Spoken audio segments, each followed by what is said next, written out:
Bonjour à tous. On va commencer avec ce qu'on a à la base en fait. Donc à la base on a un obélisque. Partout où vous allez, hein, il y a des croix. Et dans les pays musulmans il y a des cubes. On va pouvoir aussi voir qu'on a le temps. Le temps ici qui est mesuré d'une certaine manière et pas autrement. Les solides de Platon. Et le sphinx, toujours. Hein. Alors ces obélisques, en fait, si on retourne en Égypte, ou on retourne d'origine à Luxor, on va voir qu'il y a deux obélisques. Or en France, on en a un sur les deux, hein, celui de droite. Et on connaît aussi l'histoire des trois croix. C'est-à-dire dans la religion catholique, il y a souvent ces trois croix. Donc on va mettre nos trois croix, nos obélisques, et pour le carré, pour le cube, on va voir ça. On va y travailler, on va y venir, parce que ça va après sur tout ça. Donc, je vais essayer d'aller assez vite pour en rentrer le plus possible. Bon, nous, on a aussi, par exemple, la lumière UV, voilà, qui fait ressortir des trucs. On a des bols comme ça.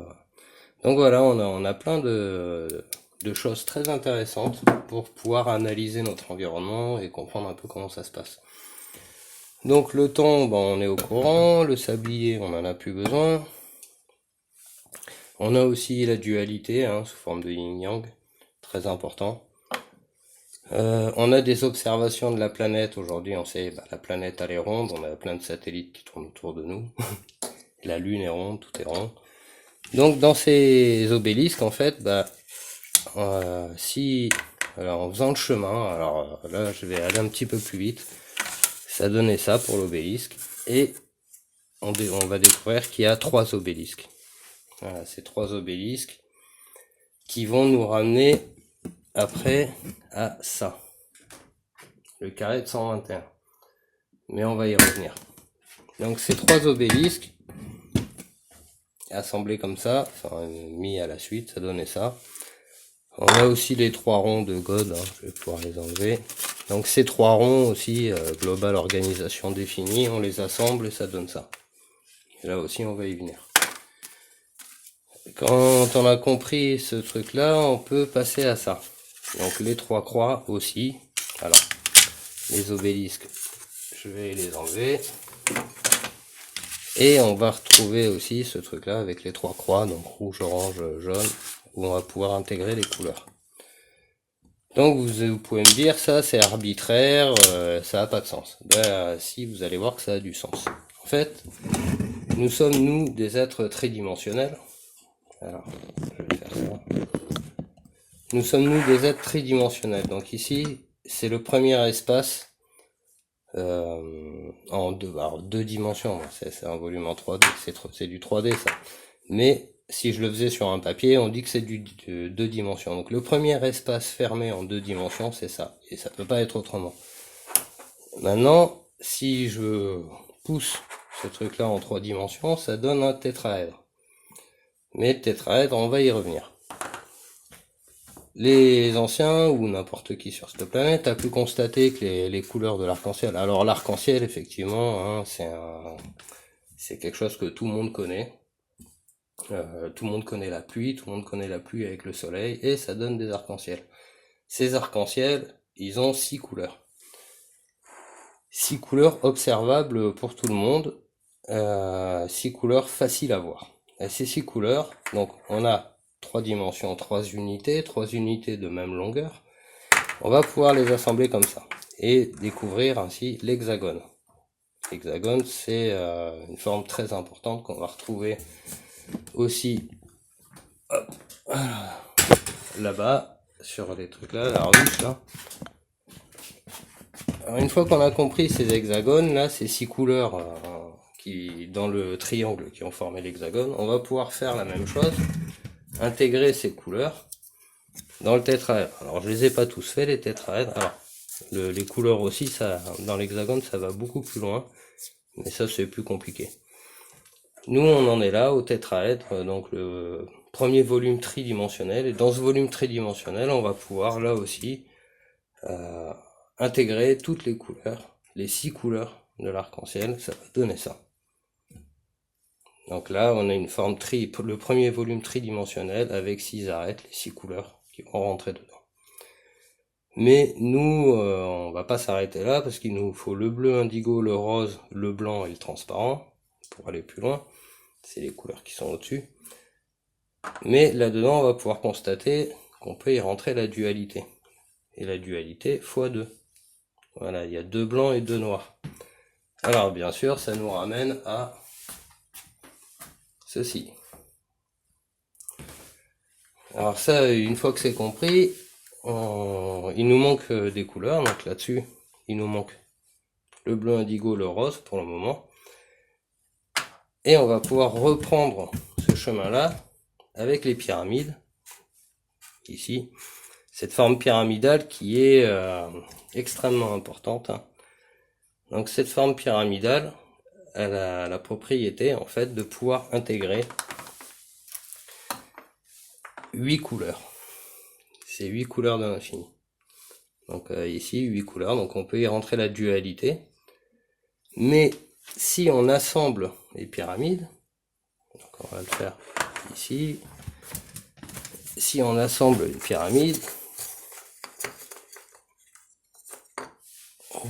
on voit voilà, rouge, orange, jaune, vert, bleu et violet. Voilà, ici, on a mis nos 6 couleurs. Donc par face du cube, ça va nous donner ça. Donc ça et ça, c'est la même chose. Et on va se rendre compte que le cube, bah, c'est une partie du cube. Enfin, le carré, c'est la pyramide, du moins la pyramide, c'est une partie du cube. Donc ce truc-là. Donc nous, quand on regarde la pyramide de Gizeh, en fait, on voit juste une pyramide. Voilà, je vais prendre celle-là. On voit juste une pyramide. Et cette pyramide, en fait, bah, c'est une des faces du cube, le reste du cube. Alors ça, il faudrait mettre ça à la verticale. Et là, on a la pyramide de Gizeh, ou n'importe quelle pyramide, qui va symboliser la partie rouge du cube, donc la partie matière. Ça va donner ça. Donc on va dire que ici, il y a la matière, donc la face cachée de la pyramide, qui est posée comme ça, et au-dessus, bah, c'est du volume, et c'est de l'esprit si on reprend ce modèle-là. Mais on va aller plus loin, on peut intégrer les 8 couleurs par arête.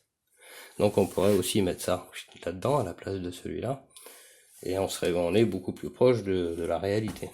Donc dans la réalité, il y a 8 couleurs, la dualité et ce principe de face du cube. Bon, une fois qu'on a compris ça, donc là on est passé du premier espace bidimensionnel au premier espace tridimensionnel. Dans cet espace tridimensionnel, on peut y rentrer les couleurs de l'arc-en-ciel, comme on le voit ici. Donc c'est de la logique. Là-dedans, on va pouvoir, dans le volume symbolisant l'intérieur, c'est l'esprit. Alors l'esprit, il est à l'intérieur et à l'extérieur. Ça, on va y venir. Donc là, on a rentré nos 6 couleurs dans le premier espace tridimensionnel. Cet espace tridimensionnel, on va le mettre en pyramide pour pouvoir rentrer le bleu indigo et le rose. Et, là. Et ici, alors, ça tourne comme le cube. Hein. Ça fait rouge, orange, jaune, vert. Donc ça tourne dans le sens des aiguilles d'une montre. On montre bleu, bleu indigo, violet et rose. Ça tourne dans l'autre sens. Donc on va retrouver ça après dans le cube. On va pouvoir faire ça avec le cube. Donc on va ouvrir ici le haut. Voilà, comme ça. On va mettre les couleurs en haut et en bas, on va symboliser en blanc le tout. Le blanc qui n'est plus la dualité, là, du coup c'est plus le j'aime pas, mais là ça devient le tout. Donc là on a le drapeau français. Donc le drapeau français c'est bleu, blanc, rouge, on va le mettre comme ça, bleu, blanc, rouge. Le rouge à droite, le bleu à gauche, normal. Si on voulait le mettre à vertical, ça ferait comme ça, rouge, blanc et bleu. Donc le rouge en bas, le bleu en haut. On ramène à ça. On peut, alors là j'ai mis le carré bleu, et puis en plus j'ai rajouté le noir pour dire que bah, dans notre drapeau, en fait, bleu, blanc, rouge, c'est pas rouge la matière, blanc le gemme de la dualité, et le bleu l'esprit. Non, non, c'est rouge, le tout, les 8 couleurs de l'arc-en-ciel, enfin les 6 couleurs de l'arc-en-ciel, plus le bleu indigo et le rose qui symbolisent quand même un niveau, ce qui nous amène au-dessus du vivant, c'est-à-dire que nous on a une capacité à faire ces choses-là, à réfléchir, à faire des vidéos, faire des dessins, parler, faire de la musique, échanger, etc.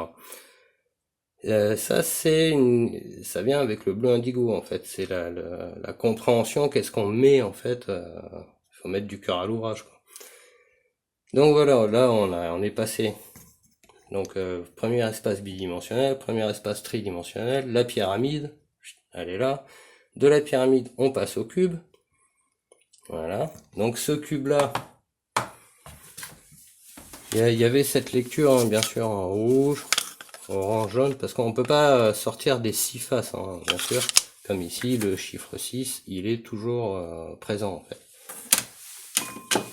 Donc, une fois qu'on a compris les cubes, bien sûr, aussi, on peut mettre les cubes comme ça. Donc, on a un cube rouge, donc c'est l'équivalent des 3 croix, hein. Ces 3 cubes-là, c'est le dessin de ces 3 croix refermées. Voilà. Donc ça, on le ferme, on le plie, on fait des cubes avec, et voilà, bah, ça donne ça. Voilà, ça donne ces 3 cubes-là.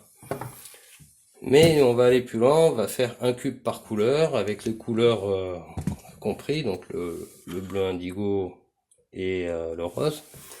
Et on va le mettre sous cette forme-là. On va faire comme ça. Donc ici, on a l'esprit à l'intérieur et la matière qui se déploie vers l'extérieur. Et au-dessus, on a l'inverse. On a l'esprit à l'extérieur qui va vers l'unité de la matière. Donc ces deux lectures sont bonnes et elles sont représentées ici. On a le carré de 14 avec l'esprit tout autour. Donc là, bah, j'avais pas assez de carré transparent, donc vous le savez, hein, là voilà l'esprit, donc ça c'est le carré de 14, donc ça c'est l'esprit à l'extérieur. Et ici on a l'esprit à l'intérieur. Donc on a la matière qui va vers l'esprit, et ici on a de l'esprit vers la matière. Alors, une fois qu'on a compris comment faire mumuse avec ces cubes là, on va pouvoir associer les cubes dans le rond. Donc au début on va faire une lecture de carré de 4, donc on va faire comme ça. Hop, voilà. Donc la dualité dans les 3 ronds. Donc ça on sait que c'est le tout, hein, la planète Terre par exemple, et ça c'est la compréhension de la dualité, l'esprit à l'intérieur de la matière. Donc là c'est le tout, l'esprit et la matière, et là c'est l'esprit dans la matière. Bon voilà, c'est un peu compliqué à expliquer à chaque fois tout ça. C'est-à-dire que au début on a le carré de la matière, on va vers le rond de l'esprit, et après on se rend compte que l'esprit c'est aussi le carré. Donc par contre c'est pas le tétraèdre, c'est le cube. Donc là après on va rajouter les 6 couleurs. Hop là. Les 6 couleurs de l'arc-en-ciel dans le tout. Donc, les 3 ronds, 2 faces sur 3 ronds, ça fait 6 couleurs. Et après on va remettre les 8 couleurs, donc le cube fractionné, en 8 couleurs dans le tout, les 3 ronds en blanc. Donc les 3 ronds c'est GOD, hein, Global Organisation Définition, les 3 ronds.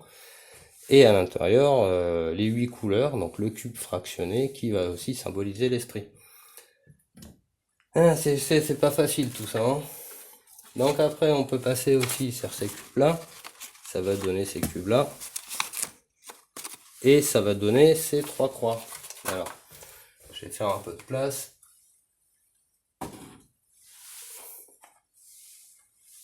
Voilà. Après ça va donner ces 3 croix. Alors j'ai déjà partagé là-dessus, hein.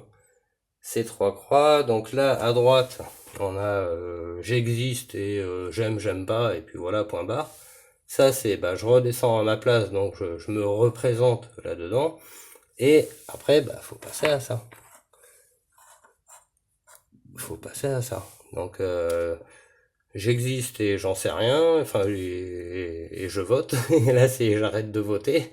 Mais il va falloir passer au niveau de conscience, hein, étape suivante et étape obligatoire pour pouvoir avancer là-dessus. Chose intéressante aussi, c'est que l'obélisque, on va le retrouver ici, hein, bien sûr, dans cette lecture, où on va retrouver le principe de pyramidion qui va s'élever. En fait, c'est un octaèdre, ça on y arrive. Donc maintenant qu'on a fait ça, on va pouvoir reprendre cette pyramide. On va prendre celle-là. On va pouvoir reprendre cette pyramide à 4 faces et aller. Est-ce que ça va le faire? Et aller jouer avec ça. Voilà, ça, sur ces trucs-là.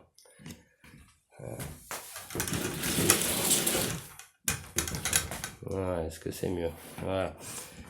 Donc ici, on a l'hexagone qu'on retrouvait tout à l'heure. Le rouge, la pyramide rouge de la matière. Et ici, on va voir l'octaèdre, en fait, s'élever au-dessus de la pyramide dans cette espèce d'hexagone, les 4 hexagones là. Donc voilà, ça va symboliser. Avec cette forme-là, on va pouvoir faire toutes ces recherches. Et ici, on a quand même la partie 3, le tétraèdre. Donc ici, on a l'addition en fait des tétraèdres en forme pyramidale. Bon, voilà, c'est un peu plus complexe que ça. Mais qu'est-ce qu'on va pouvoir voir là-dedans? C'est la matière. Et là, du coup, ça, quand on recherche, en fait, ça, on recherche l'esprit. Et puis après, on va se rendre compte que l'esprit, il est à l'intérieur. C'est la découverte de l'âme. C'est matière, âme et esprit. L'esprit va s'élever dans l'âme, comme ça, petit à petit. Donc là, il est passé au niveau là. Ici, il est passé, on va remettre ça. Ici, il est passé au niveau supérieur. Et le but du jeu, c'est de faire ça. C'est-à-dire que l'octaèdre, il va s'élever. Et là, il va s'affiner, réduisant l'angle de perspective, l'angle de compréhension. C'est important. Et bien sûr, on a toujours le sphinx qui nous attend à l'arrivée. Oui, parce qu'il y a un sphinx au début et un sphinx à l'arrivée. C'est les gardiens. Donc voilà, hein, en comprenant aussi ça, on peut aller là-dedans et comprendre le principe d'horizontalité et de verticalité. Donc là, à l'horizontale, les vies qui se répètent. Et puis bah là, on fait le choix d'ascensionner. Hein, donc le choix d'ascensionner, ça correspond à ça. Ici. Et ça, l'horizontalité, bah, c'est les choses qui se répètent le temps que notre esprit évolue. Si ça coupe, c'est que j'ai plus de bande vidéo d'enregistrement possible. Donc voilà. L'important, c'est de comprendre comment on passe du premier volume bidimensionnel au premier volume tridimensionnel en associant les couleurs, comme ceci. Voilà, ça c'est vraiment des formes très importantes. Hein. Ou cela. Comme ça, et après on comprend bah, aussi le principe de cube, etc. Voilà. Je vais arrêter là. Sur ce, je vous souhaite une bonne journée à tous. Au revoir.